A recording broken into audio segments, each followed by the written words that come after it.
سلام له خورشیده د 1 بجې خبرونو ته ښه راغلاست.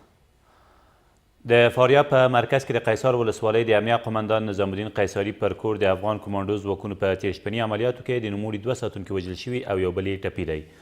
د فاریاب د ولایتي شورا مشر طاهر رحماني وایي یادو ځواکونو همداراز له دغه کوره یو شمېر وسلې او نور مهمات هم له ځانه سره وړي دي. نظام الدین قیصاري چې په فاریاب کې د ولسمشر د لومړي مرستیال ځانګړی استازی هم و، 4 شپې مخکې په میمنې ښار کې په یوې امنیتي ناسته کې له لفظي شخړو او امنیتي مسؤلینو ته له سپکو سپورو ویلو او وسلوال نښتې وروسته نیول شوی او د زیاتو څېړنو په موخه پلازمینې کابل ته لیږدول شوی دی.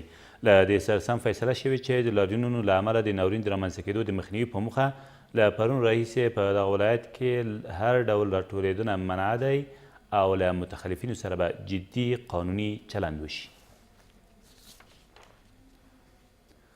د غزني پولیسو په دغه ولایت کې د 2 خونړیو بریدونو له مخنیوي خبر ورکړ.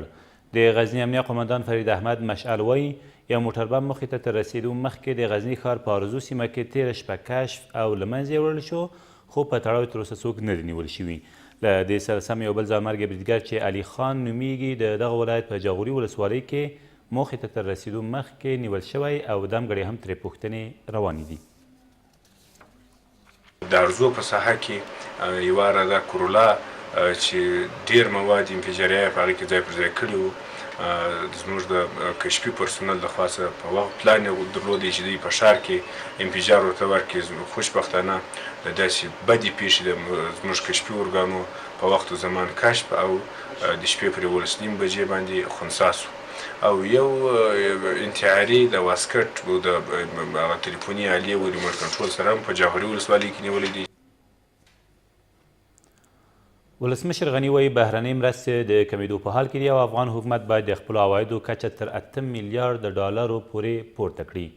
ښاغلي غني تېره ورځ د هیواد له ټولو مستوفیانو او د ګمرکونو له مشرانو سره په کتنه کې زیاته کړه چې د ګمرکونو مدیریت باید منسجم، مرکزي او شفاف شي، ځکه هر کال په میلیونونه افغانۍ د اداري فساد له لارې ضایع کیږي. د نوموړي په باور اوس اړتیا ده چې د یو راڼه میکانیزم له لارې د عوایدو د زیاتوالي لپاره هلې ځلې وشي. په ننګرهار کې د بېلابېلو عملیاتو په پایله کې 2 انسان تښتوونکي، 14 داعشیان او 15 طالبان نیول شوي دي.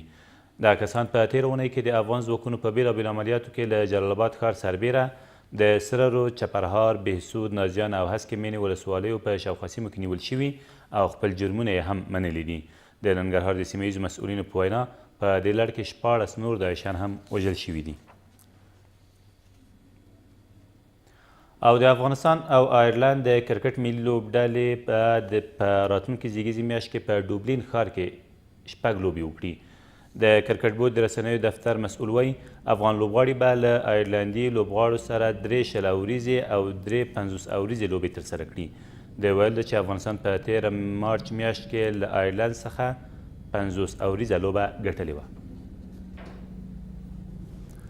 دا تر دې مهاله وروستي خبرونه، تر بیا مو الله مل.